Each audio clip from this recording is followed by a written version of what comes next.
Hi friends, எல்லாரும் நல்லா இருக்கீங்களா? Welcome to Aruna Rangan's kitchen flavours. இந்த சேனல்ல முதல்ல நம்ம ஃபுட் ரெசிபிஸ் வச்சு தான் ஆரம்பிச்சோம். பட் போக போக ஆர்ட் அண்ட் கல்ச்சர் சம்பந்தப்பட்ட நிறைய இன்ஃபர்மேஷன் இந்த சேனல்ல நான் ஷேர் பண்ணியிருக்கேன். அந்த ப்ராசஸ்ல இன்னைக்கு ஒரு குட்டி கதை சொல்லலாம்னு ஆசைப்படுறேன். எல்லாரும் கடைசி வரைக்கும் கேளுங்க. It is a simple moral story. எப்படி இருக்குங்கிற ஃபீட்பேக்கை எனக்கு அவசியம் இந்த கமெண்ட் செக்ஷன்ல கொடுங்க.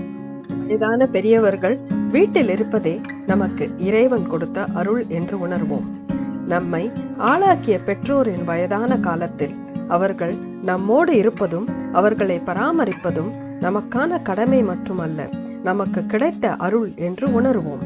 தொப்புள் கொடியில் இருந்தே தொடங்கிய தாயும் மார்பிலும் தோளிலும் தூக்கி சுமந்த கால் தேய உழைத்து நம்மை உருவாக்கிய தந்தையும் நம்மிடம் நன்றியை எதிர்பார்க்கவில்லை என்றாலும் நாம் நன்றியுடன் இருப்போம். இப்பொழுது ஒரு குட்டி கதை ஒன்றை பார்ப்போம். முன்னொரு காலத்தில் ஜப்பான் நாட்டில் சட்டம் ஒன்று நடைமுறையில் இருந்தது. அதாவது, வேலை செய்ய முடியாத முதுமை பருவத்தினை அடையும் வயதானவர்களை தூக்கிச் சென்று மலைப்பகுதியில் விட்டுவிட வேண்டும். இதனால் வயதானவர்களை பராமரிக்க வேண்டிய சுமை நாட்டு மக்களுக்கு இல்லை என்பது அரசின் எண்ணம். அந்த சட்டம் நடைமுறையில் இருந்தபோது ஒரு தந்தையும் மகனும் ஒருவரிடம் ஒருவர் மிகுந்த அன்பு கொண்டவர்களாக விளங்கினர். நாளடைவில் அந்த தந்தை வேலை செய்ய இயலாத முதுமை பருவத்தை அடைந்தார். ஆதலால் அந்நாட்டின் சட்டப்படி அவரை மகன் மலைப்பகுதியில் கொண்டுவிட வேண்டிய நிர்பந்தத்திற்கு ஆளானான். தந்தையை பிரிய அவனுக்கு மனமே வரவில்லை. எனினும் அரச தண்டனைக்கு பயந்து அவன் தன்னுடைய தந்தையை மலைப்பகுதிக்கு முதுகில் சுமந்து சென்றான். மலைப்பகுதியை அடைந்த போது அவனுடைய மனம் மிகவும் வருந்தியது. ஆதலால் அவன் தந்தையை தன்னுடனே அழைத்து கொண்டு திரும்பி வீட்டிற்கு வந்துவிட்டான். வீட்டின் பின்பகுதியில் தந்தையை யாருக்கும் தெரியாமல் மறைத்து வைத்தான்.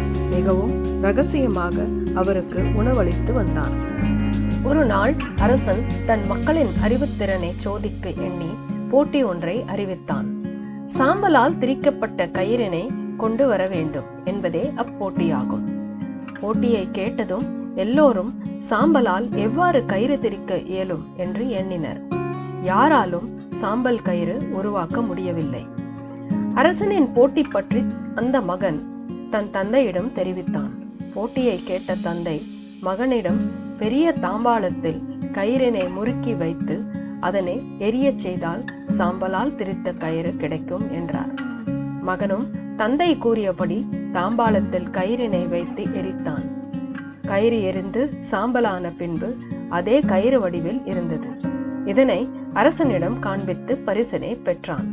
ஒரு மாதம் கழித்து அரசன் இரண்டாவது போட்டியை அறிவித்தான். அரசன் ஒரு மரக்கொம்பை கொடுத்து இதனுடைய அடிபாகம் மற்றும் நுனிபாகத்தை கண்டுபிடிக்குமாறு மக்களுக்கு ஆணையிட்டான். கிட்டத்தட்ட இரு பகுதியும் ஒன்றாக தெரிந்ததால் யாராலும் அடியது நுனியது என்று சொல்ல முடியவில்லை. மகன் தந்தையிடம் அரசனின் கேள்வியை கேட்டான். தந்தை, மரக்கொம்பை தண்ணீரில் போட்டால் அது லேசாக சாய்வாக முழுகும்.